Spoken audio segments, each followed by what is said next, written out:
Sopan lho ya. Ya. Sopan agemane bangsa. Assalamualaikum. Di sawang jane ya ora pati bagus. Mboten bagus ngrupane kaya genset to.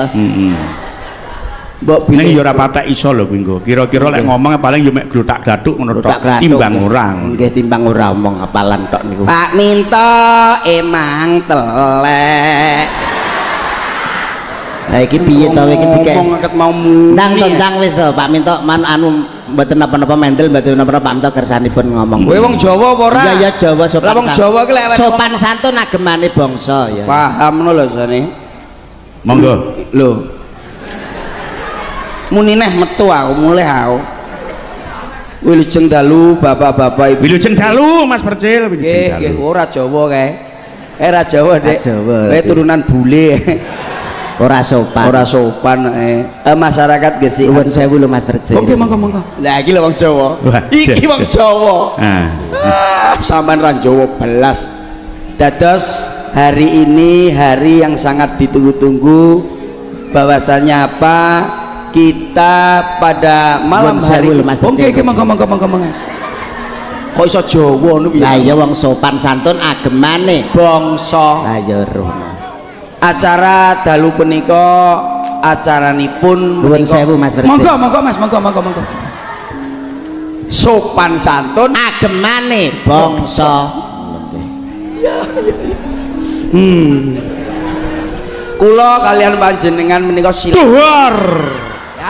Jan ra Jawa blas kan. Angel. Wong kok iso kaget lho, iki kok iso ganteng tak kei kesempatan ngomong. Ora ampun. Ora ngono nek yalange kaya ngono. Ndang to engko tak tukokno cilok, ndang to. Emah aku lah cilok. Apa? Sosis. Ya ndang to.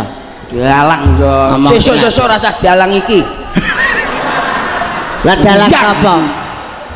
Wong Pak Sujak jane ya iso dalang dhewe lho. Lah iya ora didalangi dhewe. Kaloan Pak Rujak Cingur kuwi to. Anu. Pak Sujak sing makmur kuwi to bojone. Pak Sujak. Umangsamu ki lho iso ngelokne Pak Sujak kaya ora ning ngono. Dados dalu punika hajatanipun. Awas lho aku ora mdedos neh lho. Dek. Dalange nggawoni mercon lho, Dik. Dalu punika desa Gesikan. Acaranya apa, Dek? Mbuh. Acaranya mbuh kalian HUT RI yang ke-72. Jadi hari ini hari yang sangat baik karena napa boleh Mbok? Ora ngerti aku. Karena ora ngerti aku. Jadi kita sebagai pemuda-pemuda bangsa harus apa, Dek? Ya terserah ngono lah. Ya terserah kono lah. Bahwasanya kita harus menjalankan perintah-perintah negara, apa yang jadi larangan dan apa yang harus jadi kita tindakkan. Lagi ngaten nuwun sewu nggih, Pak. Bapak, kowe kok omong ngamuk sithik-sithik jane kocok. Lah piye to karepmu piye kon piye? Maksude iki aku ki nek ngomong kon ngapakne? Sembarang lah, sembarang saisomu mbok apane wis. Disaut. Sembarang. Sahur manuk. Oke. Nek awakmu ngomong tak saut. Iya. Oh alah, paham aku. Jadi hari ini hari kemerdekaan Republik Indonesia yang ke-7.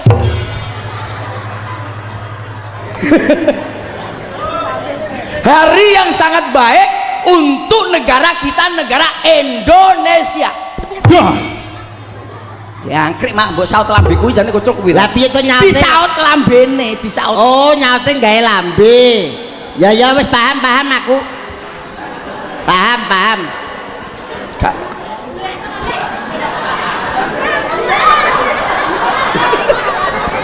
Jadi hari ini adalah hari nyapa to jare kok nyaut gawe lambe entang enak tak jipok ngono. Wong ora Jawa ngono iki. Mas Percil. Sampeyan ngopo lho? Apa ndak demen lek dicipok karo Yuda? Lah enak iki enak kerine lho, Bos. Keri. Keri piye? Mangsamu kowe karo aku ya cintae kok. Lah ndek ngenane aku ning mobil gak medun-medun SMS marah to pean ngono. Wah. Hebat. Lah kuwi jane Jane aku ora SMS dapurmu. SMS apa? Aku kena SMS sinden kleru ning awakmu. Alah. Lah contone kae sapa Pak Dalang Pak Minto? Lah iki gampang lah SMS-e kuwalik-kuwalik. Piye? Lah wong tak tekoki bos. Kula niku tanggapan teng pundi? Iya, bos benjing tanggapan teng pundi. Mari ngono, sesuk ning gesikan le. Oh siap. Lah kok rada bengi. Lah kok anu SMS ning aku. Yo mbuh SMS. Udah makan apa belum jarene. Lah nyapa teko aku udah makan apa belum lho. Weh jam pira weh? Jam pira weh SMS? Jam 12. Jam setengah 1 aku SMS aku. Apa? Dah bubuk belum yang? Aja kulak perkara lho. Tunggalane lurah gesikan kuwi. Aku kira Lha nyapa? Lurah gesikan nyapa lurah gesikan? Aku merusut aku. Mas lurah gesikan kene bener. Kuwi dudu SMS-ku. Aku mek ketumpangan SMS saka Mbah Lurah Sujak. Pripun? Lihat bener. Aduh. Ora masalah anu apa ki Mbah Lurah Sujak ki wonge hebat. Hebat piye lho? Lah Mbah Lurah Sujak lho paling tidak ndemben bar poso wayah lebaran ngirimi aku SMS. Selamat Hari Raya Idul Fitri Mas Yudo minal aidin wal faidin, gambare kupat karo masjid. Lah Pak Minto lho, selamat Hari Raya Idul Fitri minal aidin wal faidin. Lah kok gambare wong udo to? Kowe ra anu lho. Mas, ya iki asli tenan. Kuwi pelecehan lho kuwi. Pelecehan kuwi ngono kuwi. Tak simpen SMS. Pasal lho kuwi kaya ngono kuwi. Iki ning kene iki ditonton wong samene mbane. Tak simpen SMS. Ora kuwi tok karo ngidut-ngidut ngene kok. Ayo, kuwi pelecehan kuwi duduk aku sing kirim gambar. Duduk ngawur. Teko Partai Percil. Pak Minto sampean nek lebaran aja gambar iki wis kuno iki lho gawe iki. Iki lho sing ngirimi. Cetak balekke ning mes sampean Mas Yudo. Loh, kae lek tak kirimi sik kelamben terus mbok cepot to, Bos. Ya wis, sing anu sing waras ngalah. Sing waras ngalah. Mosok enek gambar iso dicepot lho. Kuwi ora nek sing kirim. Ya saking HP-mu HP elek. Lek ngrasake karo cah loro iki gumun wong tak ora jelas, wong gendeng kok tidak diceluk rene letek-lekane malah mleseke kancane. Lah nyirone kene gendeng malah gendeng kono. Lah kok ngarani gendeng nyatane kowe ngomong wong loro cah wong meneh kae mek wong loro ngomong dhewe, disauri wong loro njajal. Apa ora wong edan kaya ngono iki? Ya sampean kuwi sing edan. Lah kok edan? Malah omong dhewe lho. Disauri-sauri dhewe mulai sore. Sopo iki? Sik. Lek aku edan aku tak tekon. Kowe ngerti wong edan iki ngendi aja? Ngendi? Kowe roh porong ora? Nggih. Kowe ngerti ke poronge gene apa? Gene wong edan. Kowe seruh. Semerat. Berarti kowe sing gendeng seruh porong. Dek, ngomong urung jane. Lah iya. Nyapo. Lah jenengan pun semerat porong berarti. Urung. Lho. Nyapa ora? Urung Dek, wong dheke pas gawe rono tumpakno ambulan kok. Oh iya. Berarti ronone semaput sampean.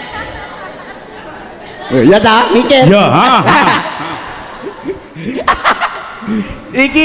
Iki nek desa gesikan desane dhewe. Alhamdulillah guyub rukun para warga.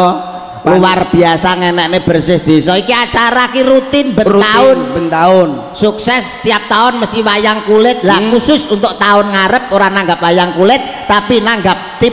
Lho. Berarti mung reng-reng sing kandha sapa? Mbah Sujak ki legowo, Mbah Sujak ki bangga seneng panjenengane pengin membombong masyarakat. Tahun ngarep lho aku wis di DP. Kang, tahun ngarep tetep awakmu sing jejeg ning khusus Celimen ndak usah gawe dagelan. Sing ngomong sinten? Mbah Sujak, Mbah Lurah. Alah. Bu Lurah niki lho, wau ngomong teng guri. Ngomong apa?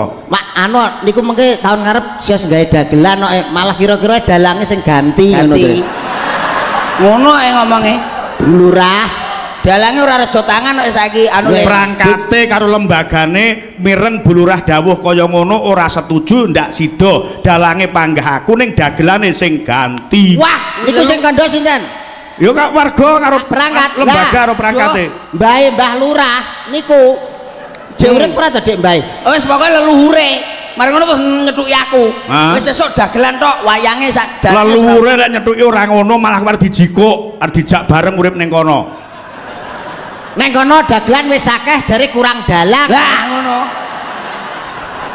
Aku gelem dalang sing rada gedhi. Nggih. Pak Minto sae kula tawakne Pak Minto Pak sae aku sabetane sae aku ya ngono. Suluke sae. Aku ya usul. Panjenengan aku dianggap saya nek dagelan apik loro Yudara Percil arep dijak pisan. Mergo aku ora kowe setel. Ning kono sebabe ra nek orkese aku gak gelem. Ya orkese pisan to dijajah 6 wi. Orkes anak cilik-cilik bocah. Aku dijak ya gelem pokok dikandili sinden sitok ngono. Lah lek tak kae lek iki ogah aku gelem kae ya iki tok. Lah rumangsamu sindene Sekar Gadung iki kondang-kondang lho sawangan mulai 1 2 3 4 5 6 7 8 9 iki. Lah nyapa kok teko iso 8 9 teko kono iki lho. Iki lho hitungane jiro lupat mo 6 7 8 9 10. Malah akeh kowe ya. Lancene melotro lho, Dik. Kondang-kondang kabeh suarane apik wonge ya ayu-ayu. Contone iki lho, iki cara buah no buah apa? Kowe menyondro cara buah. Lah iki genah iki lak buah awakmu roh apa ora? Apa? Apel mana lagi? Weh edan. Apel mana lagi tukune, Dik? Malang. Asik. Lak mangane yo mete kriuk. Carane sing wajib mangan sapa? Ya ndandake Pak Camat ngono lah gelem Asik. Ada iki, Dik. Manggis. Hitam tapi manis. Jerone putih. Dah. Ngomongi ya.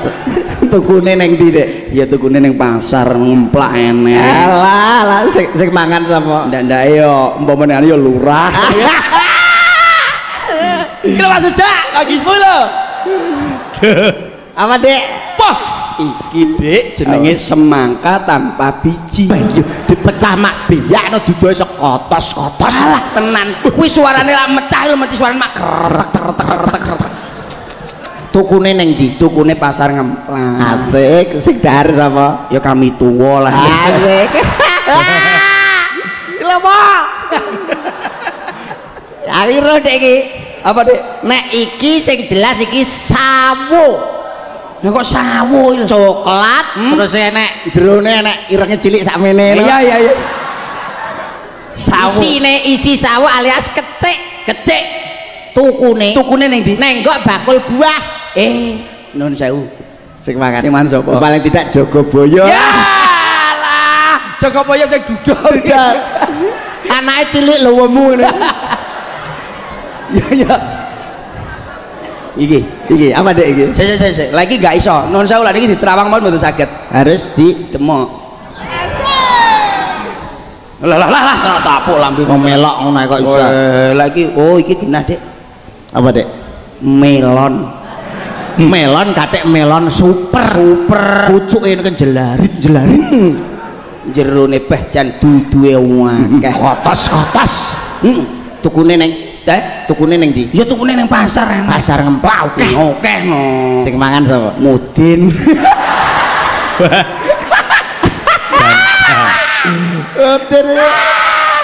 Den. Dek, Apa, Dek iki? Apa? Nek iki cara buah ya, Dik ya. Apa? Iki nongko. Nongko, Dik. Nongkone Dik gedhi ya to. Pulute wakeh. Kelet piye? Lho tuku ning ndi, Dik? Damine wakeh Dik arep mangan nggak minyake damine ngono. Iya. Tukune ning ndi kuwi? Tukune iki ya nang gone pasar. Nun sewu sing mangan sapa? Paling tidak lah RT. RT senengane nongko. Oi. Sawade Salak. Hah, sewepet, Dik. Oh, salak pondok Asik. Jobone iki rada ngringi-ngringi ngono. Jerone nek apa ki jenenge putih. Sambelane terlalu ya eruh aku tau makan. Ya iya. Iso kletuk lek makan. Sing mangan sapa? Ya Pak RW ora apa-apa lek kersa ya ora masalah. Ijek sita. Alah apa buah sakmono kuwi. Iki lho jek sita, iki lho golekne ta. Ya lah gelem pete ora apa-apa lah gelem ta kuwi. Iki lho masak kabeh buah iki pete tok lho. Ngentek lho Dik wong sakmene sakmono sindan sakmene kakek. Ya wis pete ra apa-apa wis pete ndang. Tukune ning ndi? Alang pinggir dalan akeh pete. Biasane digawe etek kuwi ya. Etek isuk ya syarat-syarat. Lah sing mangan sapa? Ya sapa sing gelem badhok ngono to Dik kowe takok kancane to kuwi. Pelecehan. Wong paribasan wong jen Pelecehan kapok we. Rasakno. Wis wingi lek musio-sio. Muni pete neh. Muni pete.